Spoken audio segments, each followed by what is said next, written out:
नमस्कार मेरे प्रिय साथी मित्रों। आज आप लोगों को 31 जनवरी 2021 में एग्जाम जो हुआ था उसमें सीटीपी के क्वेश्चन को हल करेंगे। आइए देखते हैं पहला क्वेश्चन दोस्तों। फर्स्ट क्वेश्चन है, बाल्यावस्था की अवधि में ऑप्शन ए धीमी गति से होता है एवं उसे मापा नहीं जा सकता। ऑप्शन बी बहुस्तरीय और मिश्रित होता है। ऑप्शन सी में केवल परिणात्मक परिवर्तन होते हैं। डी अनियमित और असंबद्ध होते हैं। इसमें आपको सही आंसर बताना है। इसका सही आंसर हो जाएगा बहुस्तरीय और मिश्रित होता है। बहुस्तरीय और मिश्रित होता है। नेक्स्ट क्वेश्चन देखते हैं, निकटस्थ विकास का क्षेत्र क्या है? निकटस्थ विकास का क्षेत्र क्या है? ऑप्शन ए दिया है, बच्चों के वर्तमान समय पर स्वतंत्र प्रदर्शन और वयस्क व अधिक कौशल वाले समकक्षियों की सहायता से बच्चे द्वारा उपार्जित किए जाने वाले प्रदर्शन के मध्य का क्षेत्र। ऑप्शन बी दिया है, विभिन्न प्रकार के कार्य जो कि अपनी आयु के अनुसार बच्चे को करने चाहिए परंतु वो नहीं कर सकती। ऑप्शन सी देखते हैं, वो प्रक्रिया जिसमें शुरू में विभिन्न समझ वाले दो व्यक्ति समान समझ पर पहुंचते हैं। ऑप्शन डी देखते हैं, वो प्रक्रिया जिसमें बच्चे समाज के वयस्क सदस्यों द्वारा निर्धारित विधि से कार्य करते हैं। इसमें आपको सही आंसर बताना है, निकटस्थ विकास क्षेत्र क्या है? निकटस्थ विकास क्षेत्र क्या है? इसका सही आंसर आप लोग को बताना है।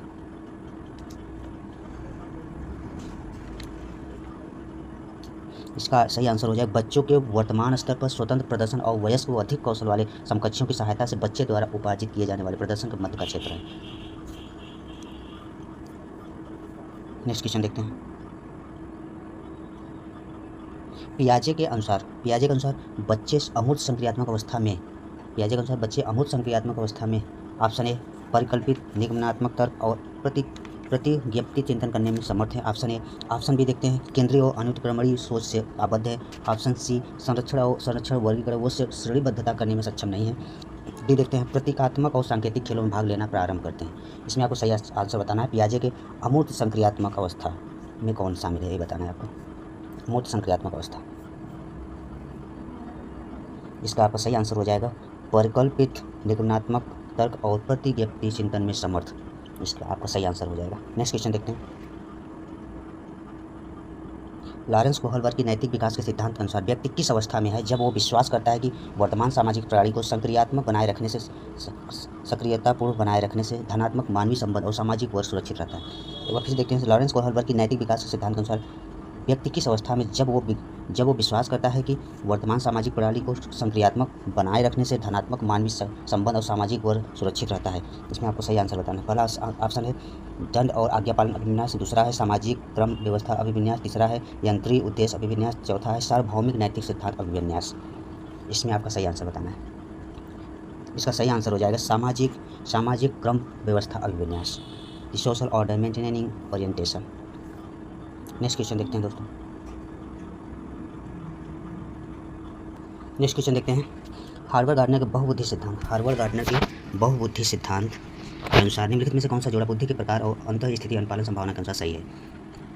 इसमें आपको सही जो है वही बताना है। इसमें आपका सही आंसर हो जाएगा शारीरिक गति संवेदना खिलाड़ी संबंधित है। नेक्स्ट क्वेश्चन देखते हैं, लेव वाइगोस्की के अनुसार ऑप्शन ए, बच्चों के संज्ञानात्मक विकास में भाषा की एक महत्वपूर्ण भूमिका है। ऑप्शन बी, बच्चे भाषा अधिग्रहण यंत्र द्वारा भाषा सीखते हैं।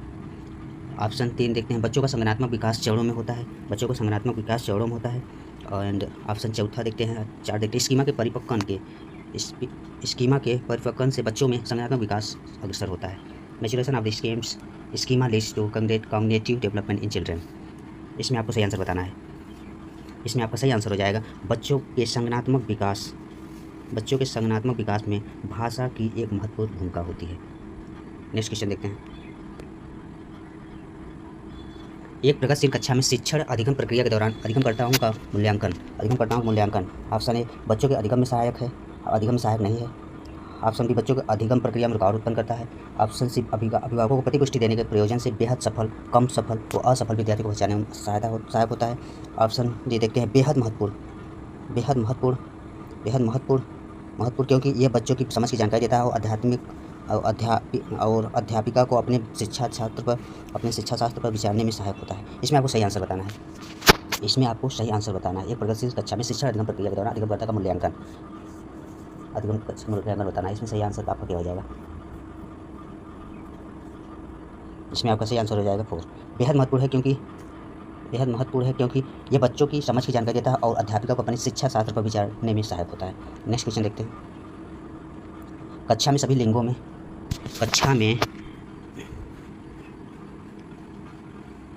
कक्षा में सभी लिंगों में जेंडर रूढ़िवादिता कम करने और विकास के विस्तार की संभावना बढ़ाने के लिए प्रभावशाली पद्धति कौन सी है? ऑप्शन एक दिया है लिंगों के जैविक अंतरों की उपेक्षा करना और उन्हें अस्वीकार करना। ऑप्शन बी दिया है समाज में चित्रित लिंग भूमिकाओं को प्रबल करना। ऑप्शन सी दिया है एक ही लिंग के योग्यता समूह बनाना। ऑप्शन डी दिया है क्रियात्मक के लिए मिश्रित लिंग समूह बनाना और विचार विमर्श को प्रोत्साहित करना। इसमें आपका सही आंसर हो जाएगा क्रियाकलाप के लिए मिश्रित लिंग समूह बनाना और विचार विमर्श को प्रोत्साहित करना। नेक्स्ट क्वेश्चन देखते हैं। अध्यापकों को कक्षा में बहुभाषिता को डैश डैश समझना चाहिए। अध्यापकों को कक्षा में बहुभाषिता को डैश समझना चाहिए। ऑप्शन एक गुण और साधन। ऑप्शन 2 एक रुकावट। ऑप्शन 3 एक समस्या। ऑप्शन 4 एक व्यवस्थागत मुद्दा। इसमें आपका सही आंसर हो जाएगा एक गुण और साधन। अध्यापक को कक्षा में बहुभाषिता को एक गुण और साधन समझना चाहिए। नेक्स्ट क्वेश्चन देखते हैं। बाल केंद्रित कक्षा वो है जिसमें अध्यापक केवल पाठ्य पुस्तक को ज्ञान के स्रोत के लिए उपयोग करता है। ऑप्शन 2 अध्यापक बच्चों को उनकी क्षमता के आधार पर वर्गीकृत करता है। ऑप्शन 3 बच्चों के व्यवहार को निर्देशित करने के लिए अध्यापक पुरस्कार और दंड का प्रयोग करता है। और ऑप्शन 4 दिया है अध्यापक लचीला और प्रत्येक बच्चे की व्यक्तिगत आवश्यकता को पूरा करता है। इसमें आपको सही आंसर बाल केंद्रित वो है जिसमें अध्यापक लचीला और प्रत्येक व्यक्ति की व्यक्तिगत को पूरा करता है।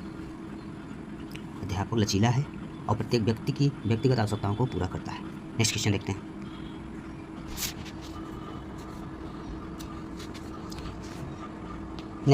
किस वैज्ञानिक के अनुसार बच्चों के संज्ञानात्मक विकास में सांस्कृतिक उपकरण एक महत्वपूर्ण भूमिका निभाता है? इसमें आपका सही आंसर है लेव वाइगोत्स्की। अगला क्वेश्चन देखते हैं। आंशिक दृष्टि वाले विद्यार्थियों के लिए निम्नलिखित में से कौन सी अधिगम सामग्री उपयुक्त नहीं है? ऑप्शन 1 दिया है बड़े आकार में मुद्रित पुस्तकें। ऑप्शन 2 दिया है त्रिविमी नक्शे और चार्ट। ऑप्शन 3 दिया है बोलती पुस्तकें, स्पर्शी सूचना पत्र। ऑप्शन 4 दिया है छोटी मुद्रा वाली कारशीट।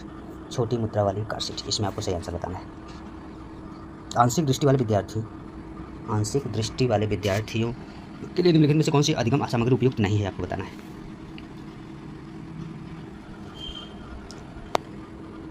बड़े आकार में मुद्रित पुस्तकें उपयोगी है और त्रिविमी नक्शे और चार्ट उपयोगी है।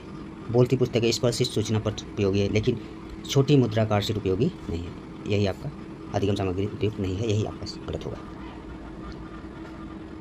नेक्स्ट क्वेश्चन देखते हैं। समावेशी शिक्षा के अंतर्गत अंतर्निहित विचार है। समावेशी शिक्षा के पीछे अंतर्निहित विचार है। ऑप्शन 1 दिया है बच्चों को उनकी योग्यता के आधार पर पृथक करना और व्यावसायिक प्रशिक्षण का प्रबंधन करना। ऑप्शन 2 दिया है बच्चों की क्षमताओं के आधार पर उनकी सीमाओं की पहचान करने के लिए उन्हें नामांकित करना। ऑप्शन 3 दिया अलग अलग अक्षमताओं वाले बच्चों के लिए विशिष्ट शैक्षिक संस्थाओं का प्रावधान करना। ऑप्शन 4 दिया है दार्शनिकता के सभी बच्चों को नियमित विद्यालय में समान शिक्षा पाने का अधिकार है। समावेशी शिक्षा, इसमें आपको सही आंसर बताना है। सही आंसर हो जाएगा दार्शनिकता की सभी बच्चों को नियमित विद्यालय में समान शिक्षा पाने का अधिकार है। नेक्स्ट क्वेश्चन देखते हैं। प्रतिभाशाली और सृजनात्मक बच्चों की आवश्यकताओं को किस प्रकार संबोधित किया जा सकता है? ऑप्शन 1 चुनौतीपूर्ण कार्य और नीरसता दूर करने के लिए क्रियाकलाप देकर। ऑप्शन 2 वे प्रश्न देकर जिनमें अभिमुखी चिंतन की आवश्यकता है। ऑप्शन 3 प्रश्न हल करने के लिए विशिष्ट निर्देश उपलब्ध कराकर। ऑप्शन 4 दिया है रटने पर आधारित परीक्षा देकर। इसमें आपको सही आंसर बताना है, कौन सा सही आंसर होगा। इसमें आपका सही आंसर हो जाएगा चुनौतीपूर्ण कार्य और नीरसता दूर करने के लिए क्रियाकलाप देकर। नेक्स्ट क्वेश्चन देखते हैं। पठन वैफल्य बच्चों की पहचान किस प्रकार की जा सकती है? कहने का तात्पर्य dyslexia can be identified by children. Option 1 दिया है उनके सामाजिक और सांस्कृतिक संदर्भ को जानकर। बी दिया है पूर्व शारीरिक स्वास्थ्य परीक्षण द्वारा। तीसरा दिया है उनके पढ़ने और लिखने की कौशलता के विश्लेषण से। इसमें चौथा दिया है उनकी जटिल व उच्च स्तरीय समस्याओं को हल करने की क्षमता का आकलन करके। इसमें आपको सही आंसर बताना है। इसमें सही आंसर हो जाएगा उनके पढ़ने लिखने की कौशलता के विश्लेषण से। नेक्स्ट क्वेश्चन देखते हैं।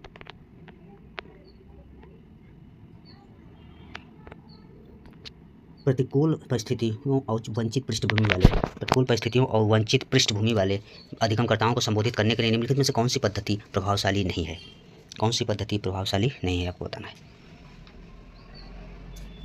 ऑप्शन है अधिगमकर्ता से बातचीत करके उनकी आवश्यकताओं और उनके सम्मुखाई चुनौतियों को समझना। ऑप्शन 2 अधिगमकर्ताओं को विद्यालय से बाहर ट्यूशन पढ़ने के लिए करना, जिससे कि अध्यापक उन पर अधिक ध्यान न देना पड़े। और ऑप्शन 3 दिया है विद्यार्थियों को संतुलित चुनौतीपूर्ण लक्ष्यों के लिए अभिप्रेरित करना और उपयुक्त शिक्षण सहायता उपलब्ध कराना। ऑप्शन 4 दिया है कार्यकलापों के लिए सहयोगी समूह बनाना और विद्यार्थियों को एक दूसरे का समर्थन करने के लिए प्रोत्साहित करना। इसमें आपको सही आंसर बताना है।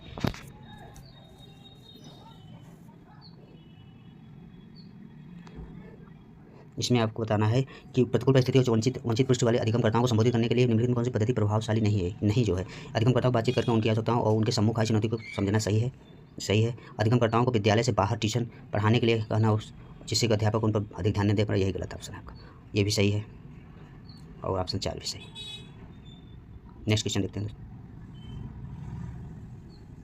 बच्चों के अधिगम में शारीरिक स्वास्थ्य और सांवेगिक अवस्था डैश है। ऑप्शन 1 का कोई प्रभाव नहीं होता है, कि एक महत्वपूर्ण भूमिका है, का कोई आपसी संबंध नहीं है, कि भूमिका नगण्य है। इसमें आपको सही आंसर बताना है। बच्चों के अधिगम में शारीरिक स्वास्थ्य और सांवेगिक अवस्था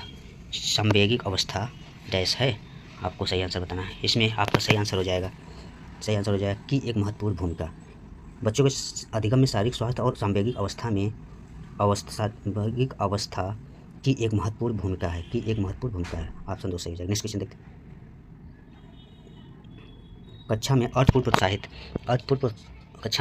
अधिगम को प्रोत्साहित करने के लिए अध्यापक को डैश पहला दिया है कथन दिया है विद्यार्थियों को सहायता करनी चाहिए, वे अपने मनोभाव और अभिप्रेरणा को सुव्यवस्थित कर पाएँ। दूसरा दिया है विद्यार्थियों को उनके प्रदर्शन के आधार पर वर्गीकृत और नामांकित करके उनकी योग्यता आधारित समूह बनाने चाहिए। तीसरा दिया है विद्यार्थियों में संवाद और परिचर्चा को प्रोत्साहित करना चाहिए, जिससे वे बहुपरिप्रेक्ष्य करने में सशक्त हो।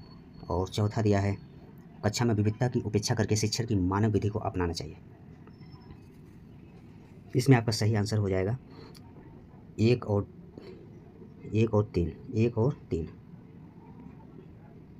प्रोत्साहित करने के लिए अध्यापक को पहला करना चाहिए, विद्यार्थी को सहायता करनी चाहिए अपने मनोभाव और अभिप्रेरणों को सुव्यवस्थित कर पाए, सही है। तीसरा भी सही है, विद्यार्थियों में संवाद परिचर्चा को प्रोत्साहित करना चाहिए, जिससे वे अपने बहुपरिप्रेक्ष्य में करने में सक्षम हो, ऐसा सख्त हो। चौथा में क्या कक्षा में विविधता की उपेक्षा करके शिक्षा की मानव विधि को अपनाना चाहिए, गलत है, ये भी गलत है। आपका सही आंसर हो जाएगा 1 और 3।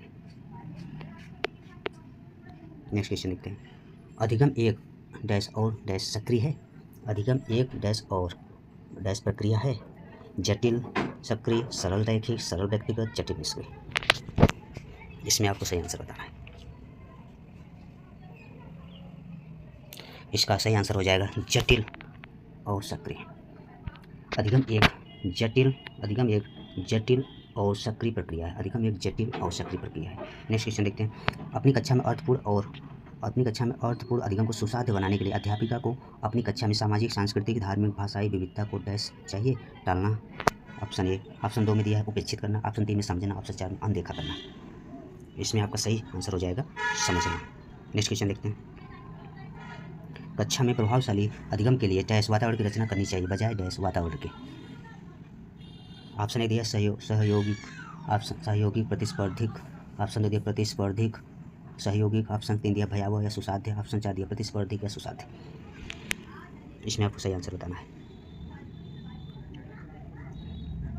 सहयोगी और प्रतिस्पर्धी। कक्षा में प्रभावशाली अधिगम के लिए सहयोगिक वातावरण की रचना करनी चाहिए बजाय प्रतिस्पर्धिक वातावरण के। नेक्स्ट क्वेश्चन देखते हैं। निम्नलिखित में से कौन सा उदाहरण विद्यार्थियों को अधिगम के लिए अभिप्रेरित करने के लिए प्रभावशाली पद्धति है? अधिगम को अभिप्रेरित करने के लिए प्रभाव से पाठ उपलब्ध कराना, विशेषकर जब विद्यार्थी कोई नया कौशल सीख रहे हों। ऑप्शन 2 सीखने से ज़्यादा कार्य पूर्ण करने पर बल देना। ऑप्शन 3 वे कार्य देना जो बहुत सरल हो। ऑप्शन 4 प्रतियोगिता के लिए बहुत से अवसर उपलब्ध कराना। इसमें आपको सही आंसर बताना है। इसका सही आंसर हो जाएगा पाठ उपलब्ध कराकर, पाठ यानी स्कैफोल्डिंग उपलब्ध कराना, विशेषकर जब विद्यार्थी कोई नया कौशल सीख रहे हो। नेक्स्ट क्वेश्चन देखते हैं। बच्चों के चिंतन के विषय में निम्नलिखित में से कौन सा कथन सही नहीं है? ऑप्शन 1 में दिया बच्चे अपने आसपास की विविध घटनाओं के बारे में स्वयं अपने सिद्धांतों की रचना करते हैं। ऑप्शन 2 दिया बच्चे प्रत्ययों को स्वयं नहीं सोच सकते और अध्यापक की मूल भूमिका उन्हें जानकारी उपलब्ध कराना है। तीसरा दिया है बच्चे अपने आसपास की विविध घटनाओं के बारे में सक्रियतापूर्वक सोचते हैं और उनमें अन्वेषण छानबीन की लालसा होती है। और चौथा दिया है बच्चे अपने आसपास की वस्तुओं को जानने के लिए जन्मजात जिज्ञासा होती है। इसमें आपको सही आंसर बताना है।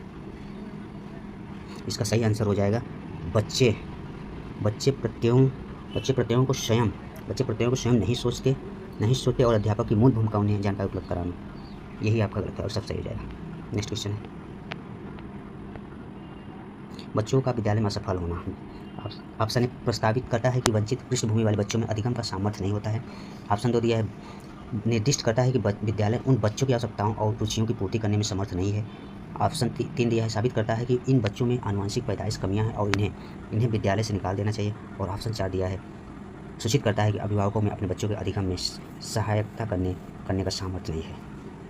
इसमें आपको सही आंसर बताना है। इसका आपका सही आंसर हो जाएगा, निर्दिष्ट करता है कि विद्यालय इन बच्चों की आवश्यकताओं और रुचियों की पूर्ति करने में समर्थ नहीं है। नेक्स्ट क्वेश्चन देखते हैं,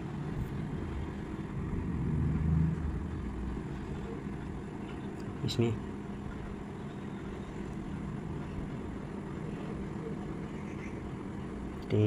बच्चों विद्यालय में असफल होने के पीछे के कारण है क्या? आपने सही आंसर इसका बताया आपने। इसका आंसर होगा हाँ, निर्दिष्ट करता है कि विद्यालय में बच्चों की आवश्यकताओं रुचियों को पूर्ति करता है, समर्थ नहीं है, सही आंसर है। अगला क्वेश्चन देखते हैं, समूह में एक दूसरे को पढ़ाने और सहायता करने से बच्चे स्वयं की चिंतन प्रक्रिया पर आपेक्ष कर सकते हैं और संज्ञानात्मक क्रियाकलाप के उच्च स्तर पर पहुंच सकते हैं। बच्चों में भ्रांति उत्पन्न हो सकती है जो उनके अधिगम में हस्तक्षेप करती है। ऑप्शन 3 दिया है, बच्चों का ध्यान भंग हो सकता है और यह एक प्रभावशाली शैक्षणिक पद्धति नहीं है।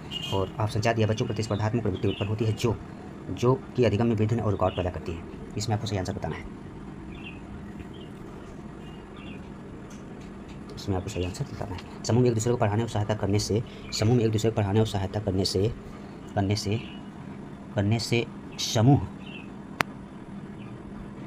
से बच्चे स्वयं की चिंतन प्रक्रिया पर आपेक्ष कर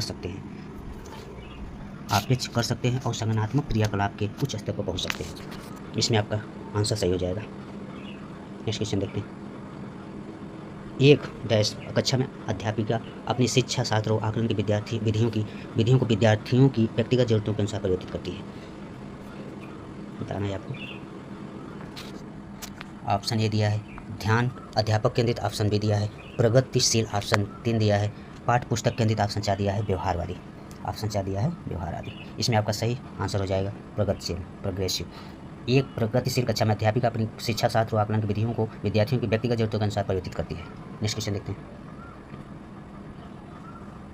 विकास के विषय में निम्नलिखित में से कौन सा कथन सही है? विकास के विषय में निम्नलिखित में से कौन सा कथन सही है? बच्चों के विकास में बहुत सी सांस्कृतिक विविधताएं होती है। संसार में सभी बच्चों का विकास एक ही क्रम में और सुनिश्चित समय से होता है। विकास सुरुचिपूर्ण व्यवस्थित समूह की आवश्यकताओं में पूर्व निश्चित अनुवांशिक घटकों के कारण होता है। विकास एक सरल और एक दिशी प्रक्रिया है। इसमें आपको सही आंसर बताना है। बच्चों के विकास में बहुत सी सांस्कृतिक विविधताएं होती है। इसमें आपको सही आंसर बताना है। बच्चों के विकास में बहुत सी सांस्कृतिक विविधताएं होती है, यही आपका सही आंसर हो जाएगा। नेक्स्ट क्वेश्चन देखते हैं, निम्नलिखित में से मध्य बाल्य अवस्था की अवधि का मुख्य प्रमाण चिन्ह कौन सा है? ऑप्शन ए प्रतीकात्मक खेल का उभरना, ऑप्शन बी तर्कसंगत विचारों का विकास जो कि प्राकृतिक रूप से मूर्त है, ऑप्शन 3 पेशी कौशल और समग्र शारीरिक वृद्धि का तेजी से विकास, ऑप्शन 4 वैज्ञानिक तर्क और अमूर्त रूप से सोचने की क्षमता का विकास। इसमें आपको सही आंसर बताना है। इसका सही आंसर हो जाएगा तर्कसंगत विचारों का विकास जो कि प्राकृतिक रूप से मूर्त है। तर्कसंगत विचारों का विकास जो कि प्राकृतिक रूप से मूर्त है। नेक्स्ट क्वेश्चन देखते हैं, बच्चों के सामाजिकरण में विद्यालय डैश की कोई भूमिका नहीं होती है। दूसरा दिया है कि बहुत कम भूमिका होती है। तीसरा दिया प्राथमिक कारक है, द्वितीयक कारक है। इसमें आपको सही आंसर बताना है। इसका सही आंसर हो जाएगा ए द्वितीयक कारक है। नेक्स्ट क्वेश्चन देखते हैं, निम्नलिखित में से किस मनोवैज्ञानिक ने प्रस्तावित किया है कि बच्चों का चिंतन गुणात्मक रूप से वयस्कों की अपेक्षा अलग होता है? गुणात्मक रूप से वयस्कों की तुलना में अपेक्षा अलग होता है। किस मनोवैज्ञानिक ने ये प्रस्तावित किया है? जीन पियाजे, वाइगोत्स्की, हावर्ड गार्डनर या लॉरेंस कोहलबर। इसमें आपको सही आंसर बताना है। इसका सही आंसर हो जाएगा जीन पियाजे। धन्यवाद दोस्तों।